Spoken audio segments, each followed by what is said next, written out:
అదేం లేదత్తయ్య, నేను కేర్ఫుల్గానే ఉంటున్నాను.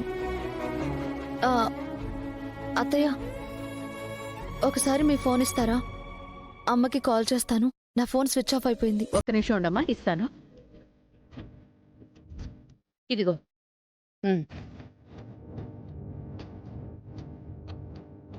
అత్తయ్య, పాస్వర్డ్ ఏంటి?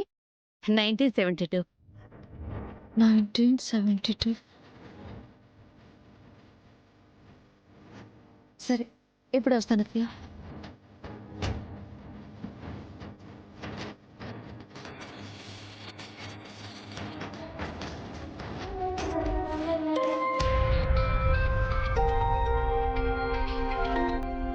హలో అమ్మా, నేను తులసి. లక్ష్మి, ఇదిగోనమ్మా, మీ నాన్న మాట్లాడతారట. ఇవమ్మా. హలో అమ్మా, నీ ఆరోగ్యం ఎలా ఉందమ్మా? బాగుంది నాన్న. ఈ టైంలో జాను కూడా మనతో ఉంటే ఎంతో బాగుండేది కదా నాన్న. అవునమ్మా, వాళ్ళు గోవాలో ఉన్నారు కదా, వాళ్ళు అక్కడి నుంచి తిరిగి రాగానే అందరం కలుద్దాం. ఈ ఎలక్షన్ గొడవలో పడి నీ ఆరోగ్యం పాడు చేసుకోకమ్మా. అలాగే నాన్న, ఉంటాను మరి.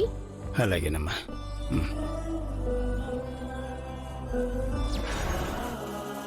అత్తయ్య, మీ ఫోను. అవును, ఫోన్ పాస్వర్డ్ 1972 పెట్టారు. ఏదైనా స్పెషలా? అది నేను పుట్టిన సంవత్సరంలే అమ్మా. పుట్టిన సంవత్సరమా? మరి రేటు? ఇప్పుడు అవన్నీ ఎందుకులేమ్మా.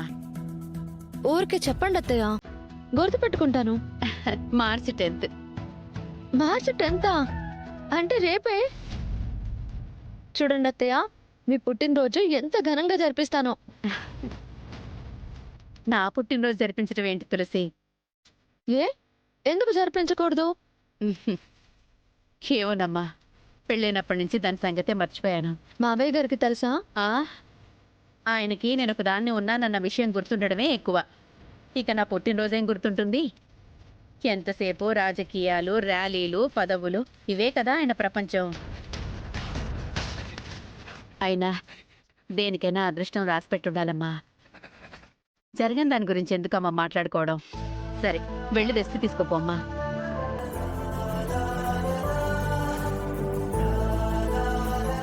తులసి, ఏమైంది తులసి? మా అమ్మ ఎందుకు అలా బాధగా వెళ్తుంది? అత్తయ్య గారి బర్త్డేకి మావయ్య ఎప్పుడూ విష్ చేయలేదంట. పాపం. నాన్న సంగతి తెలిసిందే కదా, వదిలేసి.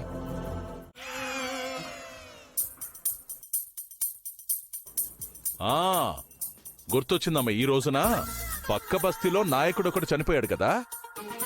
అయితే రేపు అతనికి నివాళి అర్పించి క్యాంపెయినింగ్ మొదలు పెట్టమంటావా?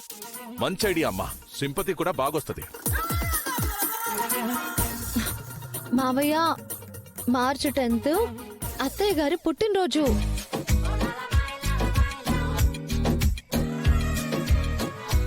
ఓహో, రేపు మీ అత్తయ్య పుట్టినరోజు కాబట్టి క్యాంపెయినింగ్ స్టార్ట్ చేయడం మంచిదంటావా? అలాగే అమ్మా, తప్పకుండా అలాగే చేద్దాం. అంతే అమ్మా, సూపర్ సూపర్. మావయ్య ప్లీజ్, ముందు మీరు ఈ లిస్ట్ ఓపెన్ చేసి చదవండి. ఏంటమ్మా?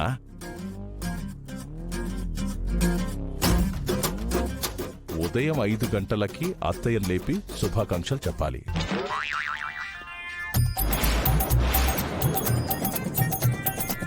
6 గంటలకి గుడికి తీసుకెళ్ళాలి. 1 గంటకు కలిసి భోంచేయాలి. ఆ తర్వాత కేక్ కట్ చేయాలి. తర్వాత సినిమాకి తీసుకెళ్ళాలి. ఎందుకమ్మా ఇవే? అయినా షష్టి పూర్తి అయిపోయిన దానికి ఇంకా పుట్టినరోజులేంటమ్మా, నా కర్మ కాకపోతే. రేపు ఆ లిస్ట్ లో ఉన్నవన్నీ చేయాల్సిందే మావయ్య. సర్లేమ్మా, మన మహేషో నీలిమో ఇద్దరిలో ఎవరో ఒకరు చేస్తారులేమ్మా. వాళ్ళెవరూ కాదు మావయ్య, మీరే చెయ్యాలి, చేస్తున్నారు. నేనా? ఈ ఎక్స్ఎమ్మెల్యే బసవరాజు దాని పుట్టినరోజు చేయడం ఏంటమ్మా? అదే నాన్న అలా అంటావు? నువ్వు పార్టీస్ అని, మీటింగ్స్ అని వారాల తరబడి, నెలల తరబడి బయట తిరుగుతూ ఉంటే మమ్మల్ని ఇంటిని చూసుకుంది అమ్మాయి కదా. అమ్మాయి లేకపోతే అసలు ఇవాళ మన కుటుంబం ఈరోజు ఈ స్థాయిలో ఉండేదా? అసలు ఈ కుటుంబం అంటూ ఉండేదా? సర్లే బర్త్డేనే కదా, కావాలంటే ఎల్లుండి చేద్దాం లేరా. రేపు మనం క్యాంపెయినింగ్ స్టార్ట్ చేస్తున్నాం కదా. నాన్న పుట్టినరోజు వేడుకంటే పుట్టినరోజు నాడు మాత్రమే చేసుకోవాలి, మనకి తీరుకున్న రోజున కాదు. క్యాంపెయినింగ్ ఎల్లుండికి సెట్ చేద్దాం. రేపు బర్త్డేకి ప్రిపేర్ అవ్వండి. ఒకవేళ రేపు దాని పుట్టినరోజు నేను చేయకపోతే క్యాంపెయినింగ్ ఎప్పటికీ స్టార్ట్ కాదు మావయ్య.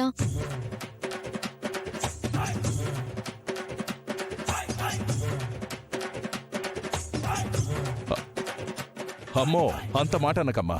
రేపు మీ అత్తయ్య పుట్టినరోజు అంగరంగ వైభవంగా నేను జరిపిస్తాను కదా.